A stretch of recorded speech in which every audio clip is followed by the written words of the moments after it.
Joining me is a man best described, I think, sometimes as an unstoppable force. Everything he does. Yeah, all that.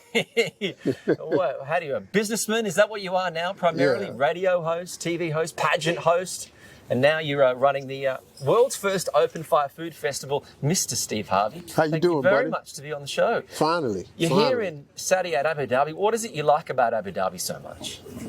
I mean, you know, first was the relationship I formed with some key people over here. I just came here to Formula One about 6 years ago, and they were introducing me to the ruler, and I was standoffish, and I just sat up there and said, listen, my name is Steve Harvey. I'm from the United States. He stopped me and said, I know exactly who you are. And this is the ruler today. And we just started talking. We ended up standing there talking for 20 minutes. And I guess he liked me, and I loved him, and we just started talking, and then I met some other people here, and next thing you know, the relationship changed, and I just started coming more and more. I'd already been coming to Dubai for almost 12 years now, and then finally when I started coming to Abu Dhabi about 6 years ago, I just started liking it more and more, and I like the different pace from Dubai, so I can still go to Dubai, but I don't want to live in that. You know, I lived in New York City for 4 years. I'd had enough of that. Now, this is totally different from New York. Dubai is New York on steroids, except it's clean and safe. That's the difference between New York. It's clean and safe. And so I fell in love with Abu Dhabi. My wife loves it here, and so we started making it. And is that what made you want to bring the food festival here? Yeah, because, you know, man, I think I want more people to know what I know. You know, and one of the things that unifies people is music and food.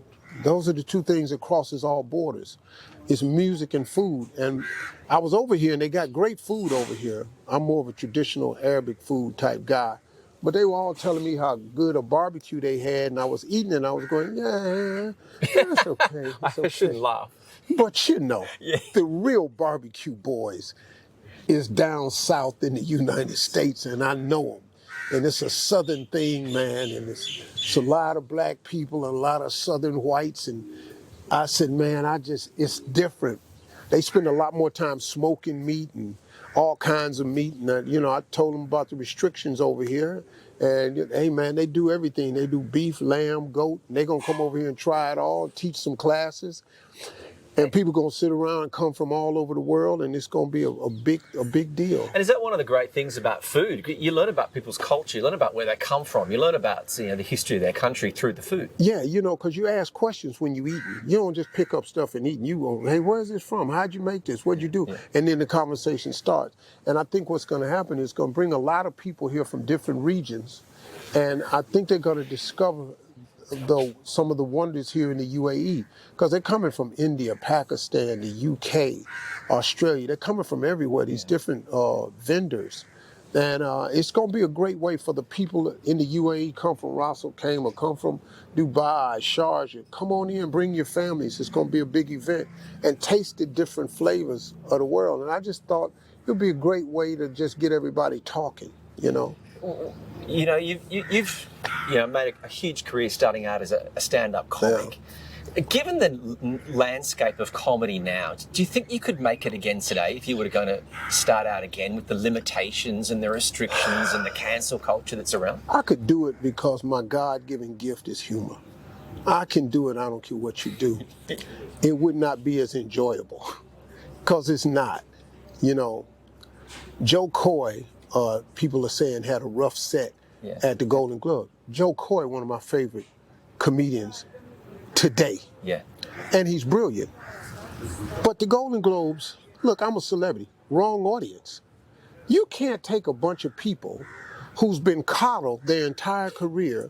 They got people combing their hair, doing their makeup, putting lipstick on, dressing them, putting their belt in their belt loops. They got people out there get their shoes tied. Now you're going to sit up in front of this group of people, the most arrogant group in the world, who are sitting there hoping to win an award, and the majority of them are not. And your job is to make that group of people laugh? Oh, man. Didn't Seinfeld say the worst audience would be a room full of comics? I think he said much rather speak to a sales, a bunch of sales reps and salespeople rather than the creative side of the company. Absolutely. But see, what's even worse than that is a bunch of Hollywood types. Bruh, I'm telling you, you can't. That room wasn't big enough for the egos that was sitting there. Well, it's hard to know if they're laughing with rock hard faces too. They not. And none of them are gonna laugh at themselves. It's like doing the White House dinner. Yeah. That's not a good gig either, because when you're talking about the Republicans are not gonna laugh. If you talk about the Democrats, they're not gonna laugh. You out there, and with the political correctness that's in the world now, everybody's afraid to be on camera laughing at a particular joke because you don't know how some different person is going to take it. So, well, you can still come down to Abu Dhabi and be a part of the world's first open fire food festival. What are your hopes for people to come down, have some fun, laugh, enjoy some proper soul food, old boy barbecue? That's you know, it's going to be some soul food dishes there. I think. What's your pick? What's your favorite? Favorite soul food? Yeah. Oh man, they don't have it here. But I'm thinking about bringing this. I'm thinking about bringing Sylvia's here. I almost had Sylvia's here before. Sylvia's is one of the most famous soul food restaurants in New York. It's in Harlem, New York. It's probably the most famous soul food restaurant in the United States. Sylvia's out of Harlem, New York, right around the corner from the world famous Apollo Theater. Yeah, I may arrange to have them come, because they will show you what fried chicken really tastes like, what macaroni and cheese really tastes like, what collard greens really are. Me and my wife have tried buying collard greens over here. It's good, but it's not. There's a little language barrier too. Them ain't quite collard greens. It's just a little what it is. It's green, but them ain't collards. So, you know, I hope that people can get introduced, especially to the American side. But I really want America to get introduced to this side. Yeah. You know, because there's some misconceptions about this part of the world that needs to go away. Well, coming from Australia, the only thing I could bring you culturally with food was the Australian cookie, the Tim Tam. Really? So I brought you some Tim Tams. What the hell? So what we do is we have a Tim Tam slam. So we bite a corner off and then we suck it up. We suck the coffee through.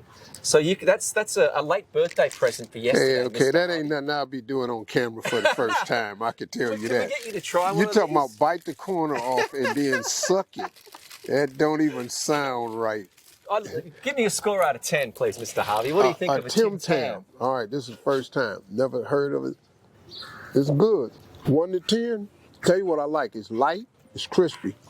It's got the crunch in it, and the chocolate on it is outstanding. Let me take one more bite and come up with this number. I ain't gonna lie to you, man. You want me to be honest with you? Tim Tams get a 10 from me. There we go. Tim Tams get a 10, baby. And I ain't just saying it. You can see Mr. Harvey at the world's first Open Fire Food Festival, February 24, 25. Get your tickets now. My pleasure. And you can see me on any damn TV in the world. And you can see me on the internet. Everywhere. Just Google Family Feud. You'll lose a few hours of your life laughing. Thank you very much, Mr. Harvey. That's pretty good, man.